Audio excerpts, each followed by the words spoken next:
আমরা অনেকেই সকালের ঘুমে অভ্যস্ত, তাই না? আমিও টুকটাক ঘুমাইতাম। দীর্ঘদিন থেকে আমি নিজের সঙ্গে সংগ্রাম করছি যে রাত যদি ঘুম নাও হয়, সকালে কোনো ঘুম নেই। এবং আলহামদুলিল্লাহ বহুদিন পর্যন্ত আল্লাহর তৌফিকে আমি ঘুমাই না। যত কষ্ট হয় হোক, সকালে কোনো ঘুম নেই। সকালে কাজ, সকালে আমল, সকালে কোনো ঘুম নেই। সকালে আপনি ব্যবসা করবেন, ব্যবসা আল্লাহ বরকত দিবে। চাকরি করবেন, চাকরিতে আল্লাহ বরকত দিবে। পড়ালেখা করবেন, সেখানে আল্লাহ তাআলা বরকত দিবে। আপনি যে কাজ করবেন, সে কাজে বরকত হবে।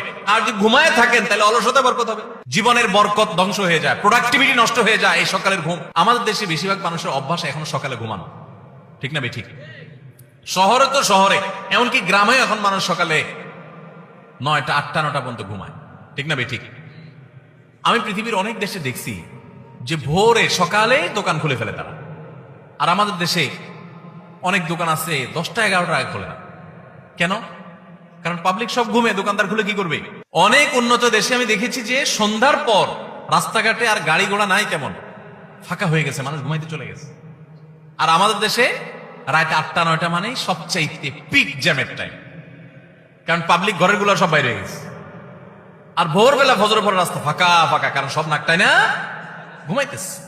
ভাইরা আমার, মনে হবে খুব ছোট্ট ইস্যু, ছোট ইস্যু না, অনেক বড় ইস্যু।